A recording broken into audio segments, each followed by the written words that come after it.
जैसाम न विद्या न तपो न दानम, ये दान करना मानव का श्रेष्ठ गुण है।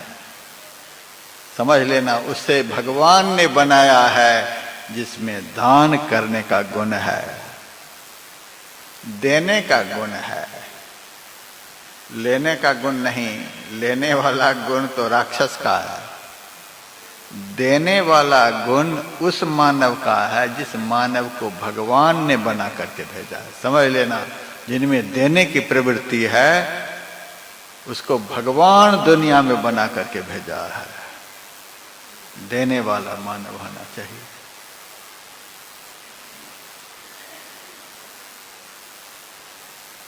एक गांव में कोई मर गया था, बुढ़ा मर गया। श्राद्ध के 3 दिन पहले से ही गांव के लोगों ने भोजन बंद कर दिया। किसी के घर में चूल्हा नहीं जल रहा है। क्या बात है? पूछताछ करने पर कहा 3 दिन के बाद गांव में भोज है। भोज है, 3 दिन से पेट खाली कर रहा हूं। हे भगवान, दूसरे का खाने के लिए इतना बड़ा उपवास। दिन भर बहुत लोग नहीं खाते हैं, शाम में भोज खाने के लिए बूढ़ा फिल्टर करके जाना है जितना दबा सके। यह गुण मानव का है। मानव का गुण है कि दूसरे का खाने के लिए कैसी कमाई है, किस तरह का भोजन है, किस तरह का उपलक्ष्य है, और उसको खाने के लिए बिल्कुल फिल्टर होकर के जाते हैं, कुंजल कर लेते हैं। ये मानव का धर्म है। आज बोलना पड़ रहा है। हमारे समाज में विकृति आ गई है। सत्संग के नाम पर इतनी खुशी नहीं जितनी खुशी की श्राद्ध के भोज के नाम पर। आज भोज है, आज भोज है, पूरा गांव में खुशी की लहर होती है। अब बाबा हरिद्वार से आए हैं, सत्संग होगा, सत्संग होगा, तो बहुतों के माथे में दर्द हो रहा है। सत्संग के नाम पर सिर में दर्द, भोज के नाम पर दिमाग फ्रेश हो जाता है।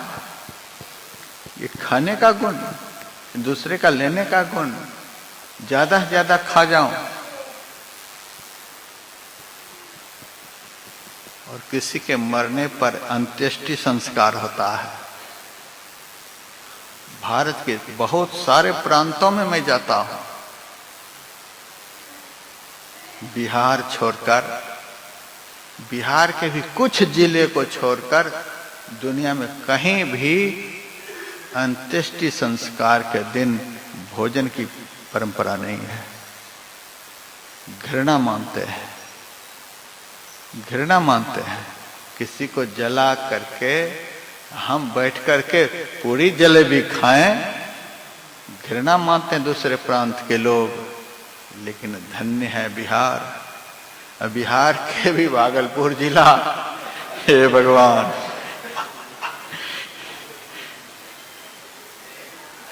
बूढ़े सबको देख करके आज मजाक उड़ाते हैं। बूढ़ा बाबा कब जलेबी पूरी खिलाओगे? बूढ़ा से मजाक, जलेबी पूरी बोल बोल करके। अब ये चलेगा, बूढ़ा जा रहा है, अब पूरी जलेबी। हाय हाय, मैंने बहुत सारे धर्म ग्रंथों को आप लोगों के निमित्त पढ़ा है। श्राद्ध का भोजन महाअभक्ष्य होता है। 1000 बार गायत्री मंत्र का जो जप करेगा उसी को यह भोजन थोड़ा बहुत हजम होगा। श्राद्ध का भोजन करने के लिए पहले 1000 बार गायत्री मंत्र का जप हो। अब भोजन करने के बाद फिर 1000 बार गायत्री मंत्र का जप हो। पहले भी उतना बड़ा तप, अब बाद में भी उतना बड़ा तप, फिर वो बीच में जो भोजन रहेगा वो तप उस भोजन के असर को जला देगा। तप आग है, दोनों तरफ से आग के बीच में वह भोजन रहेगा। नहीं तो श्राद्ध का भोजन मरने पर 300 जन्म तक प्रेत की योनि दिलाता है। प्रेत की योनि 3 दिन से भूखे बैठे हैं, ज्यादा से ज्यादा तक दबाने के लिए अपने घर में 2 रोटी खाते हैं, उस दिन 17 रोटी। अपने घर में 3 पूरी खाते हैं, श्राद्ध की रात में 22 पूरी खाते हैं। ये दानशीलता का गुण मानव में होना चाहिए। ये सब कभी भी आप लोग ग्रहण नहीं करें। आप लोग कहेंगे कि फिर हमारे यहाँ भी कोई नहीं आएगा यदि हम नहीं जाएंगे, तो ऐसी तैयारी करके जाएं। 1000 बार यदि गायत्री नहीं जप सकते हैं तो दीक्षा में जो गुरु मंत्र मिला इसको गुरु गायत्री कहते हैं। 1000 बार गुरु मंत्र का जाप करें। भोजन के बाद भी आकर के 1000 बार गुरु मंत्र का जाप करें।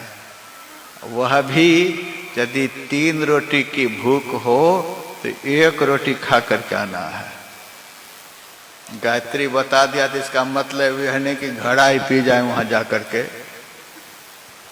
पूरा मैदान साफ करके आए, सो बात नहीं।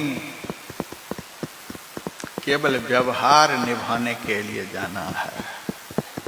इतना अल्प। और अंत्येष्टि संस्कार के दिन जो पूरी जलेबी की परंपरा है, इतने भूखे हैं कि मुर्दा जल रहा है। घाट पर ताश खेल रहे हैं, वहां भी कुछ ना कुछ दाल मट वगैरह की व्यवस्था रखनी पड़ती है, बिस्कुट वगैरह। मुर्दा जल रहा है, यहाँ सबके पेट में भूख की आग जल रही है। सब देख रहे हैं, चर्चा चल रही है कि वहाँ होटल में तैयार अब तक हुआ है कि नहीं है, अब तक तैयार हुआ है कि नहीं हुआ है। इतनी भूख, दूसरे का भोजन करने के लिए, दूसरे का खाने के लिए इतनी भूख, और भक्षा भक्ष का भी ज्ञान नहीं है। कौन भोजन हमारे पेट में जाकर के क्या कर देगा। पितामह भीष्म ऐसे महारथी, जिनके मुंह से वचन जो निकला है वही महाभारत है, वही गीता है। ये गीता क्या है? पितामह भीष्म के मुंह का वचन है, वही व्यास ने लिखा है, वो गीता। और ब्रह्म ज्ञान सुनाते सुनाते द्रौपदी हंस पड़ी। पितामह भीष्म ने प्रवचन बंद कर दिया। क्या बात है? पितामह प्रवचन बंद कर दिए। कहा द्रौपदी क्यों हंसी, पूछो। पूछा गया द्रौपदी से। द्रौपदी कहती है, जिस समय कौरवों की सभा में दुशासन मुझे नग्न करने के लिए साड़ी खींच रहा था, उस समय ये महापुरुष भी वहां थे।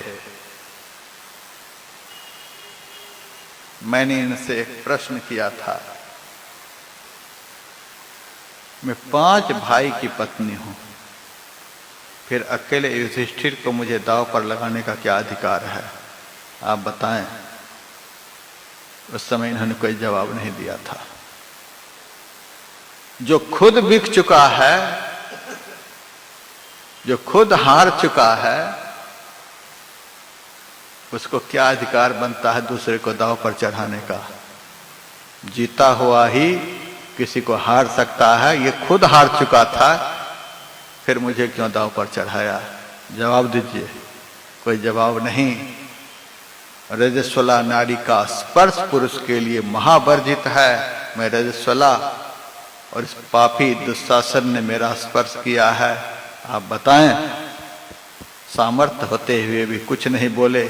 इस समय यह ब्रह्म ज्ञान कहां से इनके अंदर प्रकट हुआ है? द्रौपदी ने पितामह भीष्म से कह दिया। भीष्म शर्मिंदगी महसूस करते हुए कहा, बेटी,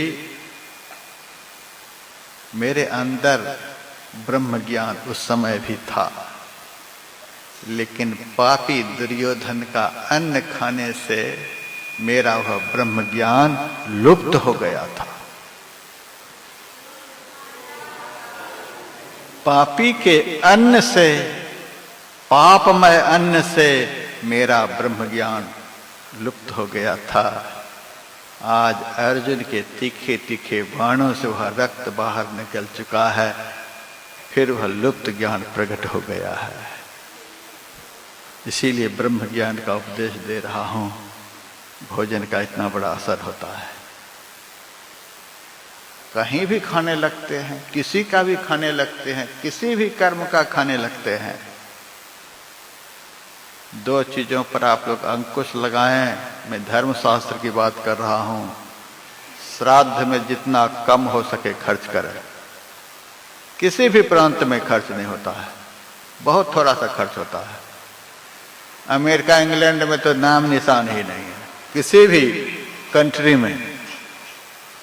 लेकिन भारत में वैदिक सनातन धर्म का प्रचार है, लेकिन खास करके बिहार में सबसे ज्यादा श्राद्ध में खर्च होता है, और किसी भी प्रांत में नहीं। श्राद्ध में और पुत्री के विवाह में अल्प खर्च करने का आदेश पुराण में है, महाभारत में है, और बहुत सारे धर्म ग्रंथों में है। पुत्री की शादी और घर में किसी का भी श्राद्ध हो, इसमें बहुत कम खर्च करना चाहिए।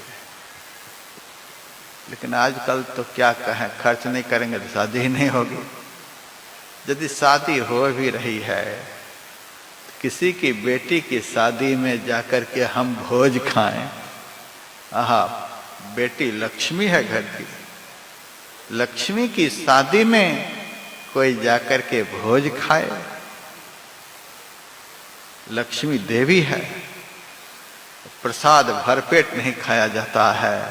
यदि व्यवहार निभाने के लिए जाना भी पड़े, एक आध रसगुल्ला खा लें, एक आध चम्मच दही का खा लें, थोड़ा बहुत मुंह में, क्योंकि वह लक्ष्मी है। लक्ष्मी की शादी में हम थोड़ा सा प्रसाद लेकर के आ जाएं, ये नहीं कि 3 दिन से उपवास करके जाएं बारात में। सो नहीं, वेद वचन है, शास्त्र वचन में सुना रहा हूं, आप पढ़ करके देख सकते हैं, लिखा हुआ है। श्राद्ध और शादी में जितना हो सके कम खर्च। लेकिन गांव समाज के लोग कम खर्च करने देंगे तब तो मीटिंग बैठ जाती है मरते ही।